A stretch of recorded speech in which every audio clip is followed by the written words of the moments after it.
With the Warriors currently sitting at a record of 18-22, there hasn't been many bright spots on this team. However, one offseason addition that has definitely changed the Warriors for the better is that of Dario Saric. In this film review, we're going to go over some of Dario Saric's key elements that he brings to the Warriors and why his element as a big man is something the Warriors have never seen before and is leading to probably the best efficiency in terms of three-point shooting, shooting around 40% from three, and most of his attempts actually from three for the Warriors. As we start to play this clip right here, you see a pass to Kevon Looney right on the outlet. Jaren Jackson Jr. is guarding Kevon Looney, and what you see here is he starts out kind of in this painted area because Kevon Looney is no threat in the three-point line because he's not a three-point shooter like Dario Saric is. But what this causes is whenever this like kind of pick and roll or dribble handoff kind of happens right here, Steph Curry is going to kind of go around this. So Jaren Jackson Jr. immediately realizes that he has to kind of contest Steph Curry at the three-point line if he gets over the screen, and Kevon Looney is able to essentially get Tillman to kind of get eaten up by the screen.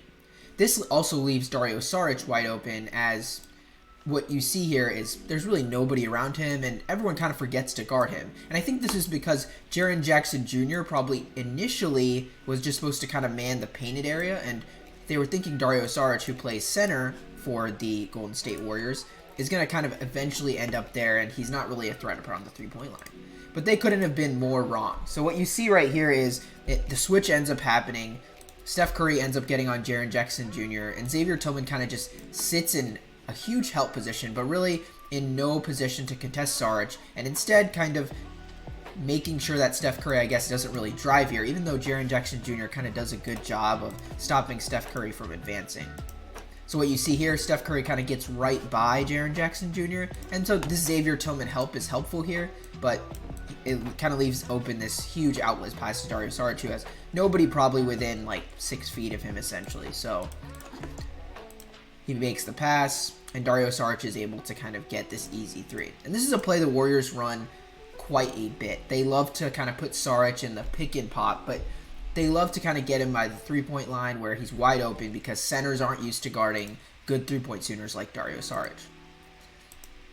In this next play, we have Williams guarding Steph Curry, and we have Dario Saric kind of setting a quick pick and roll. And what you see here is Xavier Tillman is eaten up by Steph Curry's gravity. He immediately sees that, oh wait, I need to make sure that Williams, I help him out here because Steph Curry is the greatest shooter of all time probably, and I have to prevent him from kind of getting into the lane and driving the ball, as the Warriors have pretty good spacing here, and if he was able to get into the lane with Williams trailing, it would be tough for him to kind of contest it. So Xavier Tillman's essentially just trying to cut off Steph Curry, and he thinks, okay, normally if this is Kevon Looney, this is exactly what you do. This makes sense, because if Kevon Looney were to kind of drop into the lane, Xavier Tillman would be in perfect position to kind of prevent the pass from coming and prevent, Looney from getting a dunk or a layup.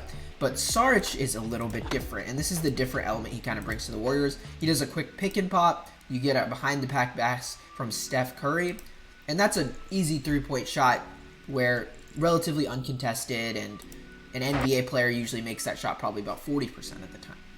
As we move into this next clip, what we're going to see is Saric in transition, which is something that teams still haven't adapted to yet. So we see Andrew Wiggins kind of at the wing position and Zach LaVine kind of guarding him.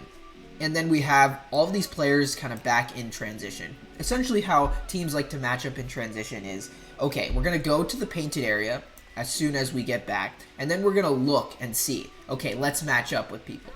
So it kind of leads to something we like to call cross-matching, which is, a center might be on a point guard, or a guard might be on a center, and that's why switchability is so important in the NBA today, but also why in transition it's a lot easier to get points than in just normal half-court basketball. So what you see right here is nobody really contests him because Vucevic is more worried about the paint. He never really actually goes beyond the free throw line right here. But Io is the one who kind of comes over and potentially contests him. But it's a little too late because Dario Saric was able to get a great look at the basket from the top of the key, just because I think his People think a center is supposed to go right into the painted area, but Dario Saric seems to want to go right to the three-point line.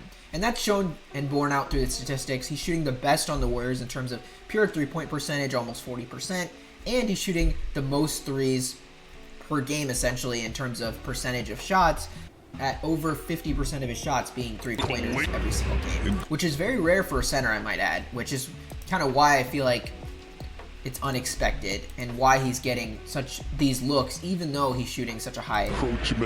So right here you're going to see in this clip kind of a different element from Dario Saric. In this game they had no Steph Curry because of rest, and they really were in need of somebody who could score points along with defend. And Dario Saric filled the role beautifully, I would say. So in this play, Dario Saric kind of faked the dribble handoff to Corey Joseph and is going to drive. But I think it's important to realize who he's driving on. He's driving on former Defensive Player of the Year a couple of years ago, Giannis Antetokounmpo. Now, the spacing is great for him here. There's really nobody in the painted area, and I think this is ideal for Dario Saric because he's not a great paint finisher.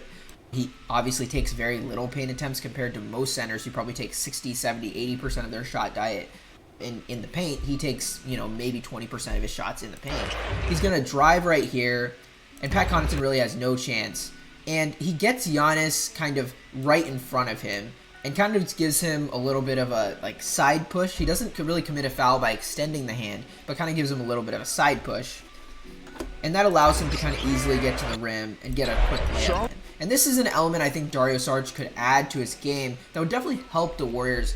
All of these three-point shots are cool, but getting those tough baskets kind of going one-on-one is something the Warriors have really struggled with this season, with Andrew Wiggins shooting his probably career low from two-point range, and Jonathan Kuminga really being the only guy besides Steph Curry, it seems, that can kind of generate his own shot kind of without the offense. And if Dario can kind of add to that element, that would be crazy for the Warriors.